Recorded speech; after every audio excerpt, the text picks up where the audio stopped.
This mechanism of distraction has been a very effective tool for go back as far as you want to go. Keep the people angry, keep them distracted on one thing, and they can do whatever they want on the other side here. It's some kind of psyop that they use all the time on people, and it works. That's why they keep doing it over and over again, because it always works. It never fails. Welcome back. I'm Nigel Spigel, and right now, if you look just there, you'll see something you rarely see in the wild. A silver Krugerrand and a silver Britannia, available at a very low premium. Right now, silver Britannia and silver Krugerrand are available at just $4.50 over spot. That's a premium lower than my shirt buttons. I just left it in the dryer too long. That's right, 2022 Silver Krugerrand and Britannia, only $4.50 over spot. Call 1-888-81-LIBERTY. That's 1-888-815-4237. Welcome back to Liberty and Finance. We're always delighted to have this returning guest. Gregory Mannarino is the founder of TradersChoice.net. He joins us this Thursday, August 18th, 2022. Greg, thanks for coming back on. Thanks for having me on. Love your show. Love being here. Thank you. We've known each other for a long time. Met in person at the second Liberty Mastermind Symposium in Las Vegas, which is your stomping grounds, and you were one of the speakers there at that show, and have had you on the channel many, many times since. Our viewers always look forward to your visits here. One of the things that they mention, and as even in one of the comments that was mentioned before this video, was that you speak your mind, and they're grateful for that. So really appreciate your fresh voice of kind of cutting through the fog and giving people a clear spotlight of what's actually going on. One of the things that seems to be persistently present in our current era is we're usually being told something that's either unimportant or the opposite of what's important by mainstream sources, whether it's in the financial news, whether it's on political front, whatever is going on. And if you just use a bit of logic and reason and apply it to what you're hearing, you say, well, if this is the actual thing that's going on, then why aren't they asking this, and why aren't they talking about this, and that sort of thing. You've often addressed that on your channel about intentional distraction and diversion to prevent people from actually thinking properly and correctly about the real questions that we should be asking. Recently, there's been a lot of talk going on about inflation, interest rates, and it's one of the things that is key and critical because you've warned us for years to keep an eye on the bond market, specifically the 10-year Treasury bond yield, and watch out for signs of weakness or instability there. You've written about that pretty extensively recently. Can you bring us up to date on your latest thinking about the stability or instability of the bond market? Because you said that's where the trouble is going to start when it does. Oh, absolutely. It's the key. It is the absolute key to the market, is the debt market. The debt market eclipses the stock market. In fact, everything prices off of debt market action. I don't people understand how important the debt market is. I've said that the stock market itself, because of the way it derives value from action in the debt market, is a derivative itself. So the stock market in aggregate is a derivative as to what is occurring in the debt market.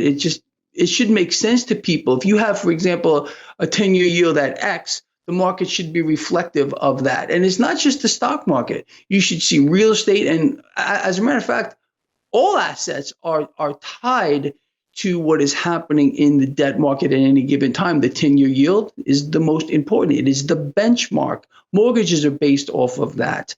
And people need to understand, look, people are just going back to what you were discussing. They're distracted all the time. And the mainstream financial channels, all they do is tell people to focus on the Dow Jones Industrial Average, which is just 30 companies. Forget the broader market. They don't want you looking at the S&P 500. They want you focused on the Dow. They never explain to people, nor would they ever explain to people, how the market is dependent as to what is going on in the debt market. It's a major distraction, and it's all propaganda. Nothing makes sense at all. I mean, people that follow our work, they laugh. They watch the mainstream, how they're distracting you, how they're propagandizing everyone here, and they laugh about it. I'm certain that's what's going on. Look, I've been telling people that there's a natural selection process going on for many, many years. And some people, like the people that follow your channel and the people that follow mine, they get it. They understand what's happening. They're not buying into the nonsense. And the nonsense, I believe, as things get worse, and they're going to, our economy is in free fall globally. We're in free fall here. But meanwhile, they're trying to convince people of the polar opposite of that. Durable goods orders falling off of a cliff, retail sales falling off of a cliff, real wages literally in the negative. But they're telling everyone, everything is great. And then we got the biggest lie of them all, in my opinion, is how the Federal Reserve, just by raising the federal funds rate here, and which they've been doing for many months, okay, we already know that, is going to somehow stop or slow down inflation. All it's done as increase inflation, which I said would happen. And this whole thing with the Inflation Reduction Act, what a joke. They're trying to convince people that by spending hundreds of billions of dollars, they're going to somehow reduce inflation. You got to be kidding me. So they're selling people a whole set of lies here. And I don't know who's buying it. I don't think anyone that follows our work is buying any of it at all. I'm glad you brought up the Inflation Reduction Act. My wife and I saw just yesterday that it got passed and signed into law. And it's like, once again, you have it wasn't that long ago, and you talked about this quite a bit on your channel, that inflation was being denied. This is transitory. Oh, it'll be passed. Oh, it actually isn't much after all. So it's only been a few months that inflation has been even officially acknowledged, and even from the White House recently saying, oh, we're actually at 0% inflation or whatever. In the face of that very recent even acknowledgement officially of the existence of inflation, suddenly you have this enormous bill. This is huge. It's got far-reaching tentacles out into so-called climate change improvement, about expansion of the IRS agents, all kinds of things. And it's like, really? This bill named the Inflation Reduction Act just spawned because inflation is a problem, and they created these many thousands of pages of legislation all in the last few weeks? Or is it, as we've seen in the past, where this bill was going to happen, this is what they wanted to do anyway, so they just slapped the title on it that's trending currently in the news so that it sounds palatable to people, and they'll just go ahead and sign it so we can find out what's in it. Exactly. Also, a big part of this bill, this act here, is they're funneling tens of billions of dollars to corporations here. And there's no one saying anything about it.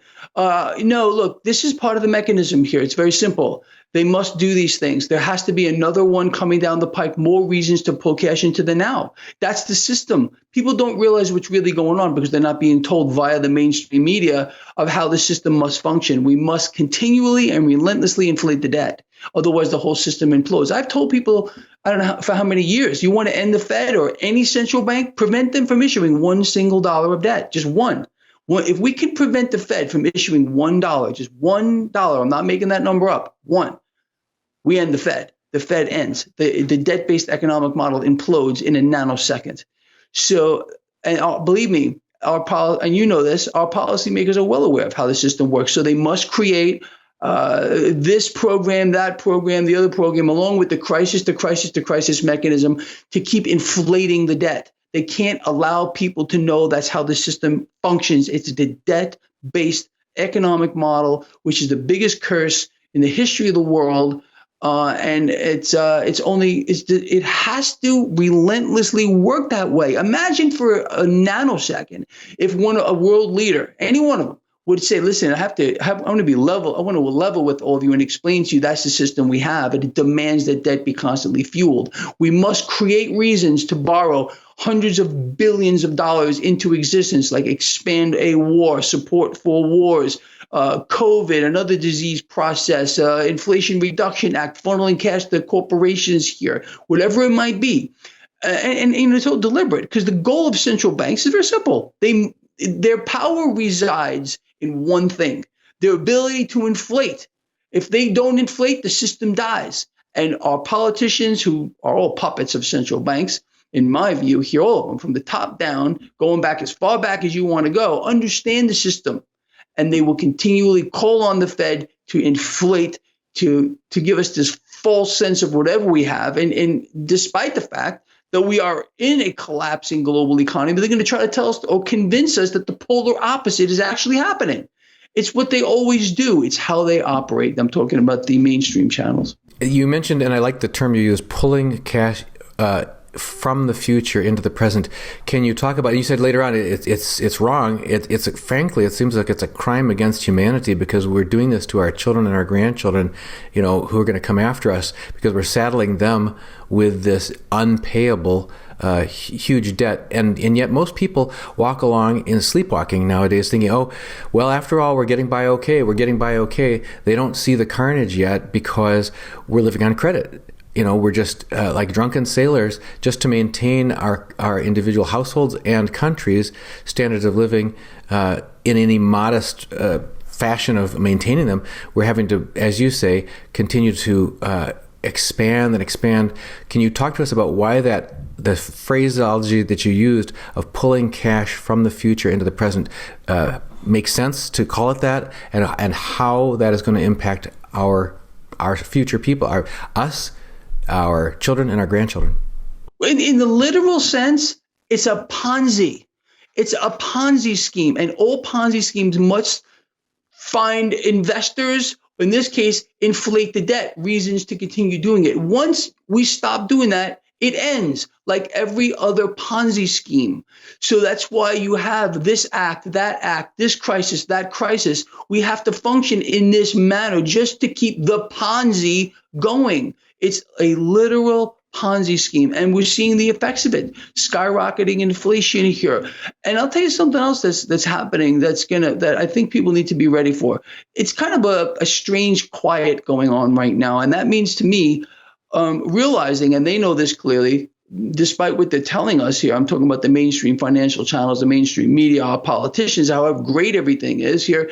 The fact that the economy is contracting at its fastest pace ever on record globally means we're going to have to expand on a way to pull more cash into the now via this mechanism, crisis to crisis, another act, this act, whatever it might be, and lie to people and sell it to them. Okay, if we spend billions of dollars here, it's going to reduce inflation. Why don't we just spend $1 trillion then, or $5 trillion? Then we'll reduce it to zero. They understand that the mechanism here is massively inflationary. They understand that central banks must continue to inflate. They must continue to create inflation. They're going out of their way to do it here. In my view, this is a wipeout of an entire class of people. The middle class is being exterminated. I've told people for I don't know how many years now, maybe a decade, that if they're a member of the middle class, they have a tattoo on their face that it's a target.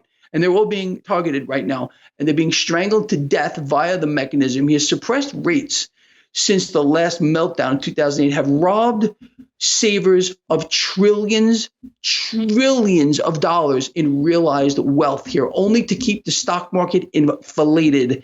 What did we just find out just yesterday? Despite the fact that in aggregate, retail sales are falling off a cliff, warning after warning after warning from mega retailers here. We find out that luxury items, they're doing great. That's how it's working here. The rich are benefiting from all of this, while everybody else is getting crushed. And that mechanism is not going to stop. There's no such thing as a trickle-down effect. When you hear a politician trying to sell you that, it's a lie. They realize there's no such thing. It doesn't work. Wealth only goes in one direction, that it gets sucked out of one group of people and pushed right up to the 1% and 2%ers. That has gone on since time immemorial. It will never stop. But look around you. Where's the revolt?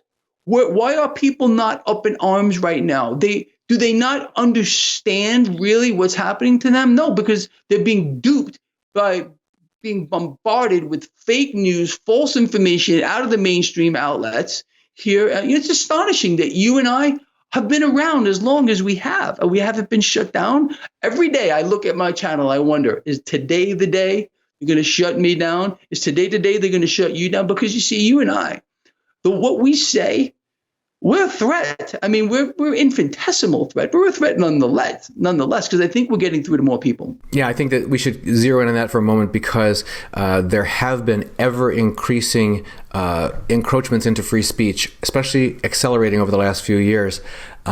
We've seen official policy changes at YouTube, Twitter, Facebook, other major tech platforms, saying that if you say something that contradicts the authorities in a particular field, in this case it was medical, then you're a serious threat to the community, and therefore you have to be silenced because you're dangerous to other people.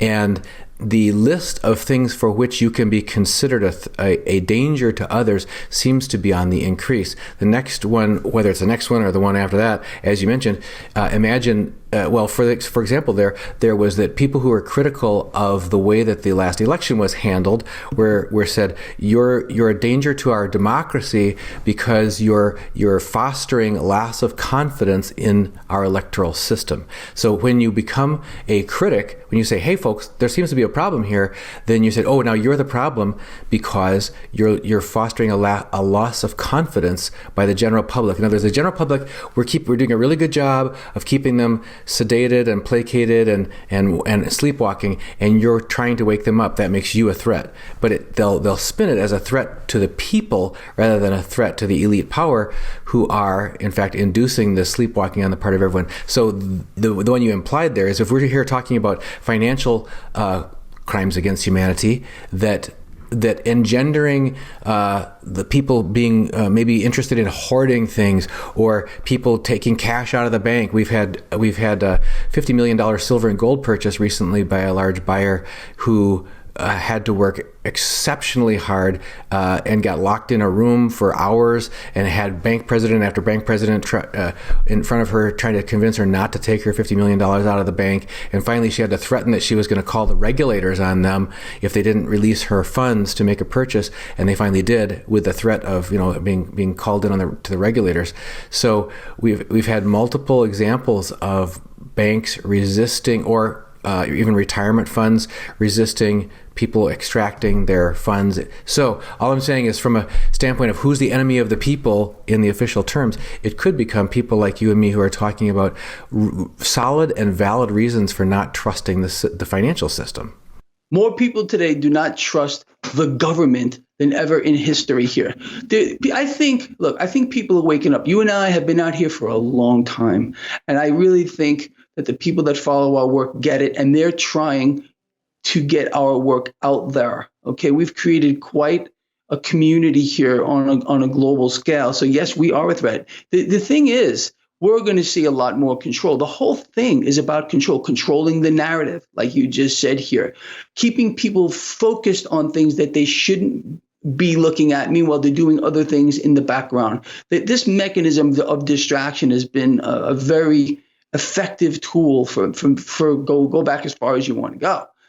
Keep the people angry, keep them distracted on one thing, and they can do whatever they want on the other side here.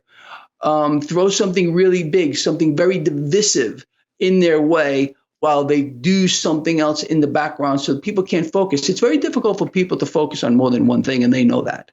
So what they do is they play on that.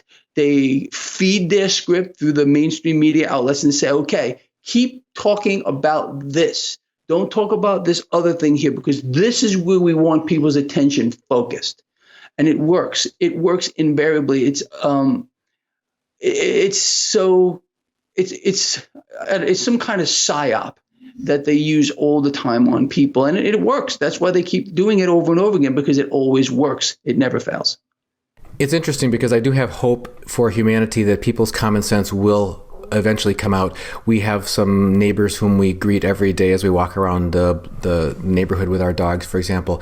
And a year ago or so, whenever the topic would come up about certain medical procedures that people were either getting or not getting, there was this fear on their part of the panic and the danger and everything, that they had to take action, and there was only one solution to the action that could be taken, and that was the one that the officialdom was proposing.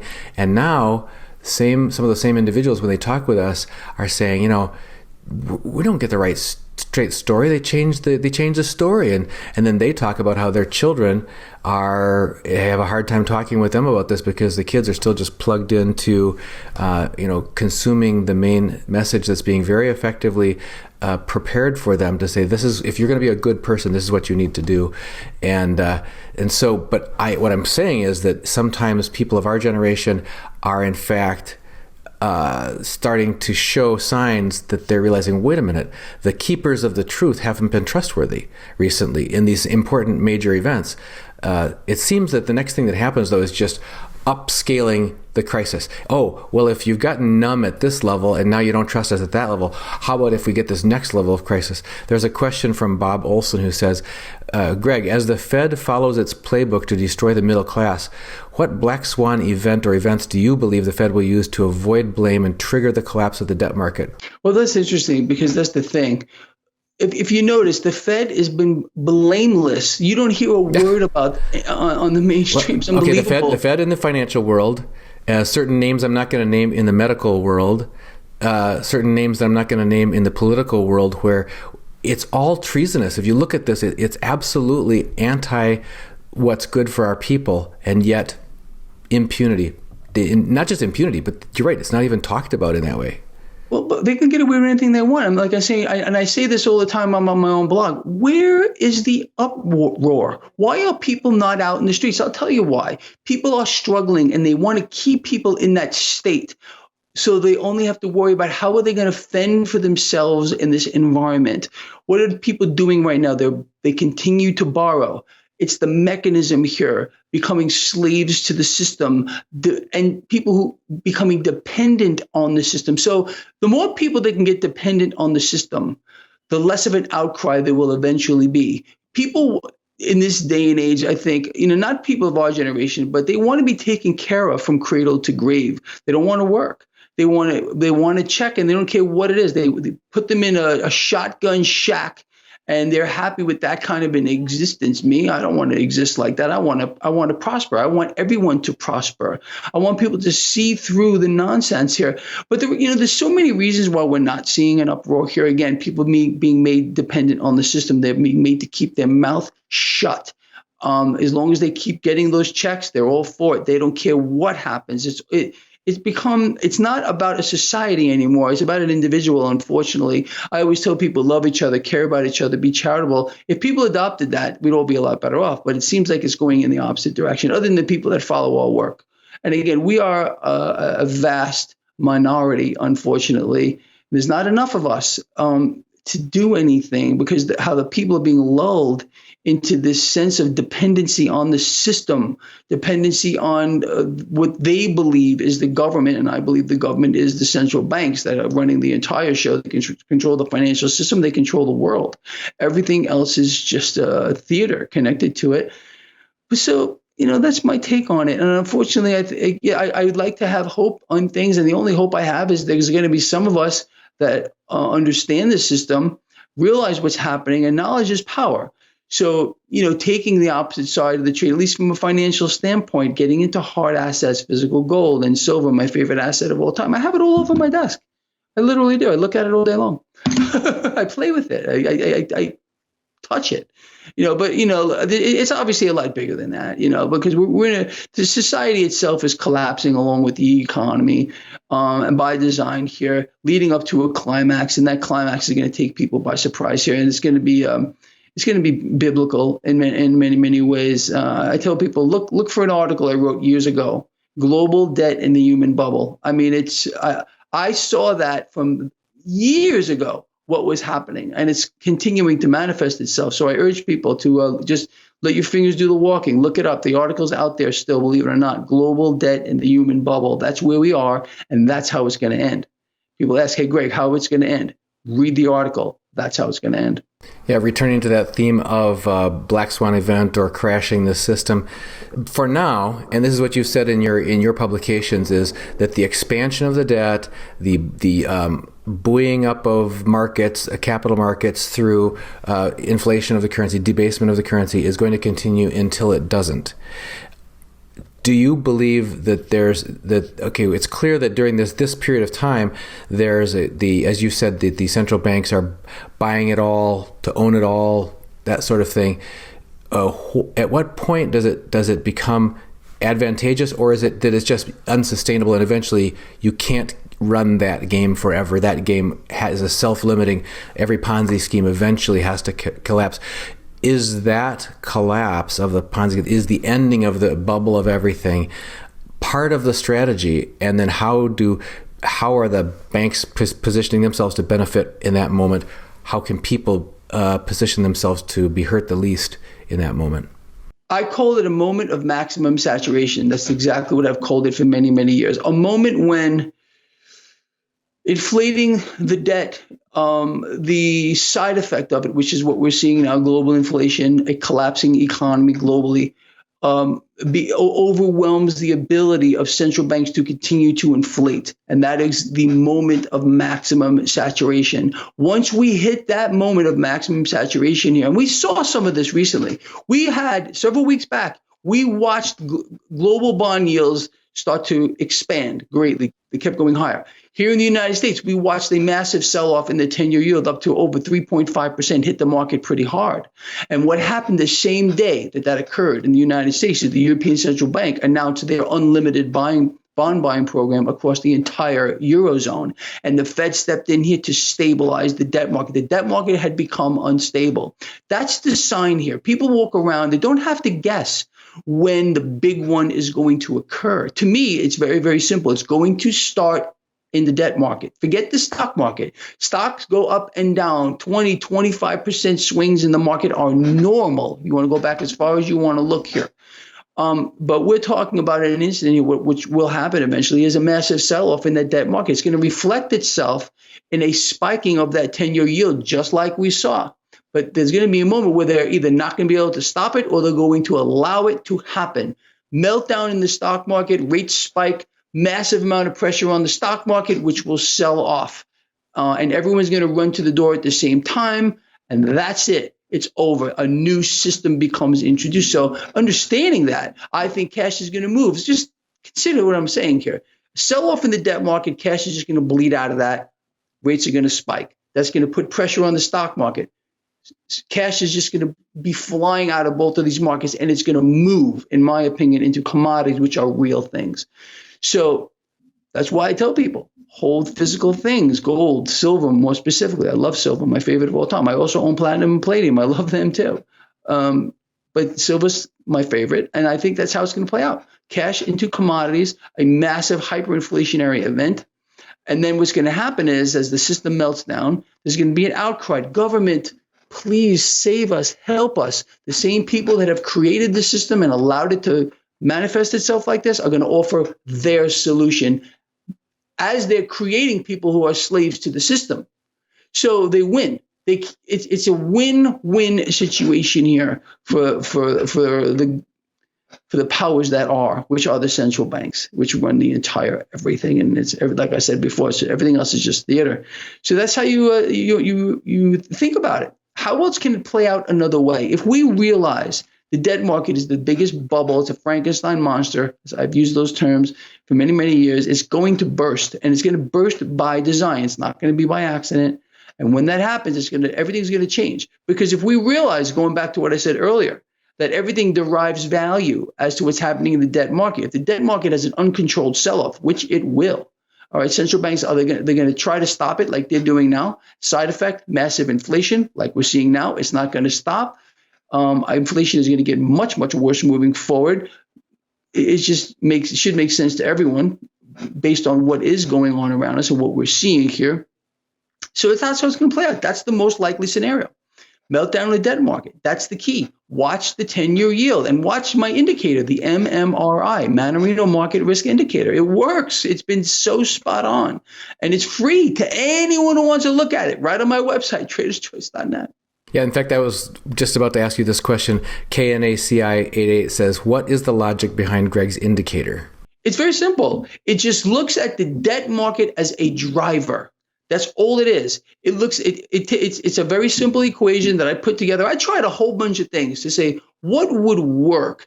How can we track action in the debt market itself, which includes the dollar, the US dollar being the world reserve currency, as a unit of debt, and the debt market itself based upon the 10-year yield? So it's just so simple to me. And the best way to get from point A to point B is a simple way and a straight line. That's why I believe the MMRI works. There's a gentleman out here, Jack Gamble, who did a revision on the MMRI, which was nice, good work, but I don't think it reflects the reality of the situation more than the MMRI in its basic form does. Jack's a good guy, smart guy. This is the guy who does Nobody Special Finance. Good guy. You should have him on your show. I don't know if you have already. You should reach out to him. His name is Jack Gamble. Good guy. I like him a lot. Shout out to him. Puts out a lot of good information.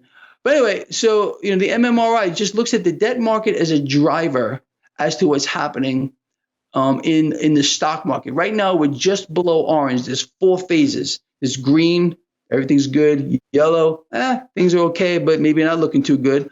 Orange, start opening your eyes, and then there's red. When you get into that red zone, I think people really need to start paying more attention as to what's going on. It's very simple. It's all laid out on my website, color-coded, numbers. It can't be more simple to follow. And again, that's at traderschoice.net. People, if you want to keep an eye on that, I know I look at it. And I've also got on your mailing list, so I get your daily publications or twice daily publications sent out. It used to come on Twitter, but now you've got too much over the target, so you were banned off of Twitter. But you still have a mailing list. If people want to sign up for your mailing list, where do they do that? Right on my website. Just go to my website, traderschoice.net, or watch any of my videos. You can see a link there too. It's free for everyone. I want people to have it. So I send out my videos every day, and then other information here. When something hits me throughout the day, I send out things. And once a week, generally, I also send a nice summary as to what's going on. Unfortunately, I didn't get to do it this week, but generally every single week, usually on a Monday or a Tuesday, I kind of summarize what's going on, and I kind of send that out to people too. So it's a benefit to people to join it. I don't ask for anything. I just want people to have it. So just sign up. It's free. You've been mentioning physical precious metals more than once. Edward Diaz 1130 asks, why invest in precious metals when they're the most manipulated market? Well, it's just so simple. Like I said, going back to what I said, if you could just consider what I'm saying, debt market sell-off will lead to a massive stock market sell-off. And cash doesn't just go to money heaven. People think it does, but it don't. It just moves from one set of assets into another set of assets. And that, in my view, is going to go into commodities, and none more so than ones that have been massively suppressed for years. And we know they're being rigged, just like this gentleman alluded to. So that's where you need to be good. Take advantage of these things here. Global debt is going to continue to swell until it doesn't. And we'll know when that moment of maximum saturation is by watching the 10-year yield, paying attention to the MMRI, and I think we got it covered. It's not that hard. When we talk about unreliable or misleading official statistics, headline statistics, we've had John Williams from shadowstats.com on talking about the headline CPI numbers, or the headline unemployment numbers are heavily manipulated, always to spin the situation to make it seem more the way the powers that be want us to think it is rather than the way it really is. So this amount of cash, amount of debt that's being pulled into the future, from the future into the present, to keep this Ponzi scheme expanding. Most people are not aware of the true extent of that. EC660 asks, does Greg think we will ever find out just how much cash has the Fed created to stabilize the bond market? Never. Because again, they have the public balance sheet and they have off balance sheet. The off balance sheet we'll never get to see. Look, this is common knowledge. You look at any major corporation on the planet, they have their public balance sheet and they have another balance sheet, the one that people aren't allowed to see unless you're way, way, way, way up there in the structure of that institution here. Off balance sheet is probably multiples higher than the public balance sheet here. And then the other thing is, if you look at it at face value, and then you realize that when you're looking at something at face value, there are layers of derivatives underneath that, and no one even knows how big that is. It's in the quadrillions. The whole system it's insolvent. It only functions, again, by continually inflating the debt. It doesn't even exist. It's not on the elemental chart, most of it, because it's all derivatives. And derivatives are just something that derives value from something else. And then you have a derivative based on a derivative. You have layers of them. It's an incredible situation here. It's just a way to leverage the system. The system is so levered up. There's no way to tell how much actual cash derivatives are in it. It's if there's a number higher than quadrillions, that's where we are more than likely. Yeah, we keep learning more and more about the prefixes you have to put to talk about bigger and bigger numbers. I don't mind it when it's about technology, when the amount of storage on our hard drives, went from megabytes to terabytes or gigabytes, whatever. But I do mind it when we start to have to talk about that in our financial world. It's kind of the same thing. Interesting that you put it together like that, but absolutely. Greg, we are just so grateful for your presence here. I want to remind people to sign up for your newsletter again at traderschoice.net. And folks, also sign up for our free newsletter. It comes out every day, every interview with Greg and with all of our guests. You'll never miss one. If you go to libertyandfinance.com, put in your name, your email address, click submit, and make sure you acknowledge the confirmation email, then you're in. You'll get only one, in your inbox every day, email from us with our latest interviews and any specials and announcements of conferences, etc. Greg, we're just so grateful for your presence here. As always, I just wanted to thank you for being here on our corner on Liberty and Finance. Thank you again for having me. We'll do this again soon. Miles Franklin Precious Metals is one of America's oldest and most trusted bullion dealers. Miles Franklin is A+ rated and accredited by the Better Business Bureau, licensed and bonded, and has 0 complaints ever registered. Here at Liberty and Finance, we are licensed brokers with Miles Franklin. To order, simply call us, discuss your needs, and we will let you know our live inventory, prices, and availability, and lock in your order over the phone. Once your order is locked, the price is held for you regardless of market fluctuations, and the metals are reserved for you awaiting your settled payment. Within 1 business day of ordering, you will receive an email invoice detailing the order and payment instructions. Miles Franklin accepts payments by bank wire, ACH or electronic check, money order, check mailed priority mail, and cryptocurrency. The fastest forms of payment are bank wire and cryptocurrency. Upon settled payment, metals will ship out within 3 to 5 business days. You will receive tracking information via email. Domestic shipping charges are $15 for any order under 500 ounces of silver or 10 ounces of gold. For orders larger than that, domestic shipping is free. The package will be double boxed, fully insured, and labeled discreetly, with no indication of the contents inside. For your privacy, the name Miles Franklin will not even be on the package. To talk to myself, Elijah, my brother Kaiser, or my father Dunnigan, call 1-888-81-LIBERTY. That's 1-888-815-4237.